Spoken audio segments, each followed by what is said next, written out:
дар самти мусодираи маводи мухаддир милитсияи суғд боз як амалиёти бобарор анҷом дода наздик 20 килограмм воситаи нашадори нави героинро аз муомилот мусодира намуд. гумонбари ҷиноят сокини ноҳияи ҳамадонӣ буда вилояти суғдро ҳамчун нуқтаи транзитии интиқоли маводи мухаддир интихоб кардааст. ин амали ҷиноятӣ аз назари кормандони оперативии мақомоти милитсия пинҳон намонд.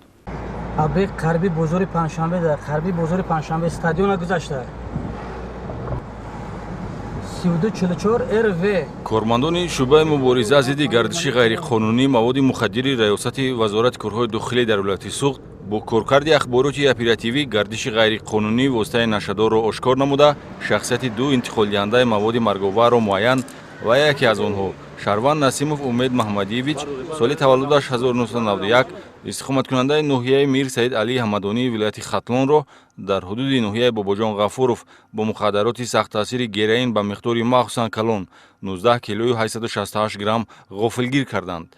ин миқдор воситаи нашадор бояд тавассути вилояти суғд ба хориҷа интиқол меёфт. нафароне ки мо муайяно дастгир намудем аъзои шабакаи трансмиллии нашаҷалобиянд ки воситаи нашадорро аз марзи Афғонистон аз ҳудуди ноҳияи Фархор қабул карда то ба вилояти суғд баъдан ба хориҷа аниқтараш Қирғизистон интиқол медоданд. бо ворид гардидани ахбороти оперативӣ гумонбарон наздик як моҳ таҳти назорати оперативӣ қарор доштанд. охирои моҳи июли соли равон пайти муносиб фароҳам гашт ки онҳо ҳангоми интиқоли навбатии мухаддироти нави героин ба миқдори махсусан калон дастгир шаванд. гумонбаршуда Умед Насимов дар ҳайати шабакаи трансмиллии Нашаҷалоб вазифаи боркашонро ба оҳда дошта бо истифода аз нақлиёти сабукрави тамғаи Opel Zafira ҳаракатҳои ҷиноятиро иҷро менамуд. дар охирин кӯшиш ки санаи 22 июл ба вуқӯъ пайваст ӯро як ҳаммаслакаш ҳамроҳӣ мекард ки ҳангоми дастгиркунӣ аз ҷои ҳодиса фирор намудааст. аммо дар доираи чорабиниҳои оперативию тафтишотӣ шахсияти ӯ муайян гардида барои халалдор накардани рафти тафтишот ному насабашро мақомот ифшо намекунад. як шиноси шаҳрванди Афғонистон доштам ба ман занг зад ки ами 20 килограмм маводи мухаддира аз ами чи олимтой ҳамина гирифта ба олимтой дар кадом минтақа ҷойгир аст? олимтой дар минтақаи ҳамадони Фархор.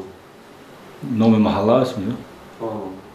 ан мавода гирифта дар хуҷанд дар одами ман мақсад бирасонда ба ивази ҳамин кор ба ман $10,000 пешниҳод кард. дастгир шуда нишон дод медиҳад ки баъди қабули бор ва расонидани он ба нуқтаи таъиншуда хизмати анҷом додааш бо пули нақд аз ҷониби саркардагон сарфароз мегардид.